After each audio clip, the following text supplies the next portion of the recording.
আর বাকিটা হিসাব ভিন্ন। অতএব ইসলামের জন্য যা দিয়েছেন সেই হিসাবটা আপনাকে দেখতে হবে। 2 নম্বর পয়েন্ট কি? মাল দিতে হবে। আপনাদেরকে মাল দেওয়ার কথা আমি একটু দেখি, আপনাদেরকে দেখাই। দেখেন, মদিনার বুকের অন্যতম একজন সাহাবী, কোটিপতি মানুষ, অনেকগুলা খেজুরের বাগান, আবু তালহা রাদিয়াল্লাহু তাআলা আনহু, কোটিপতি মানুষ।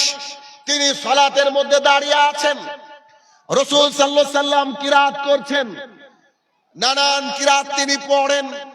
তিনিও সেদিন কিরাত করেছিলেন।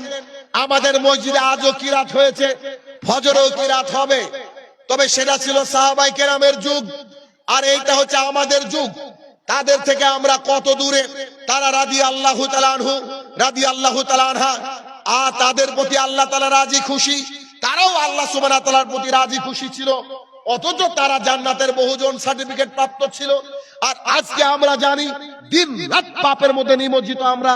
তারপরে আমাদের অবস্থান কি? তিনি দাঁড়িয়ে সালাত আদায় করছেন, সালাতের মধ্যে একটা আয়াত চলে আসলো। আল্লাহ সুবহানাহু ওয়া তাআলা বলেন, শোনো, তোমরা পূর্ণাঙ্গ মুমিন হতে পারবে না যতক্ষণ না তোমাদের প্রিয় বস্তু হতে দান করবে। তোমরা ততক্ষণ পর্যন্ত মুমিন হতে পারবে না যতক্ষণ না তোমরা তোমাদের প্রিয় বস্তু হতে দান করো। সাহাবায়ে কেরাম পেছনে সালাত আদায় করছিলেন, আরবিতে পারদর্শী মানুষ, কোরআন নাজিল হয়েছে আরবিতে। অতএব তিনারা আরবির ভাষা শুনছেন। শুনতে শুনতে তার মনের মধ্যে একটা আনচান ভাব হয়েছে। তিনি মনে মনে চাইছেন, আল্লাহ, সালাত তাড়াতাড়ি শেষ হয়ে যাক। সালাত শেষ হয়ে গেছে।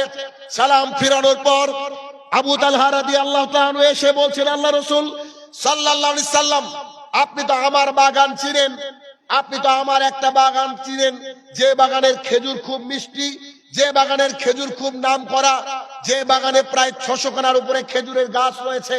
খেজুরের বাগানের নাম বাইরুহা। আপনি তো নিশ্চয়ই জানেন। রাসূল সাল্লাল্লাহু আলাইহি ওয়াসাল্লাম মিসকে হেসে বলছেন, নিশ্চিত জানি। আরে তোমার এই বাগান চিনে না এমন মানুষ কি মদিনাতে আছে নাকি? সুন্দর বাগান, আমি জানি, বলো কি হয়েছে? আল্লাহ রাসূল সাল্লাল্লাহু আলাইহি সাল্লাম, আপনি যে কিরাত করছিলেন তার মধ্যে শোনা গেল যে আল্লাহর কাছে নাকি ওই ব্যক্তি পূর্ণাঙ্গ মুমিন নয় যে তার প্রিয় বস্তু হতে দান করে না। আমার কাছে প্রিয় বস্তু আমার ওই বাগান। বিশ্বাস করেন, এই এই আলতাপুরের মানুষকে আমি কি দিয়ে বুঝাবো?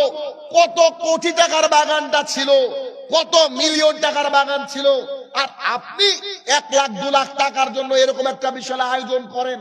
তারা একটা আয়াতের কারণে কোটি কোটি টাকা দান করেছে। কেন? তাদের দরকার ছিল জান্নাত। তাদের কি দরকার ছিল বলেন? জান্নাত। আপনার আমার জান্নাত দরকার নাই? নিশ্চিত দরকার আছে। তাহলে আমরা কি ওই আয়াত এখনো পড়ি? কিন্তু তবু দান ওঠে না, তবু মানুষ অর্থ দেয় না। এটা আমার কাছে খুব আশ্চর্য মনে হয়। দেখেন, আপনাকে দেখাই, জি একটু দেখাই আপনাকে। তখন তিনি বললেন, আচ্ছা ঠিক আছে, বলো কি বলতে চাইছো। তো ওই যে বাইরুয়া যে বাগান আছে খেজুরের, তো ওই বাগানটা আমি আল্লাহ সুবহানাহু ওয়া তাআলাকে দিয়ে দিলাম। সুবহানাল্লাহ বলবেন না? আল্লাহ সুবহানাহু ওয়া তাআলাকে দিয়ে দিলাম। রাসূল সাল্লাল্লাহু আলাইহি ওয়াসাল্লাম অবাক হলেন। অবাক হয়ে বললেন, মাশাআল্লাহ, একেই বলে ব্যবসা, একেই বলছে লাভজনক ব্যবসা, একেই বলে লাভজনক ব্যবসা। আবু তালহা রাদিয়াল্লাহু তাআলা তার আত্মীয় স্বজন চাচাদেরকে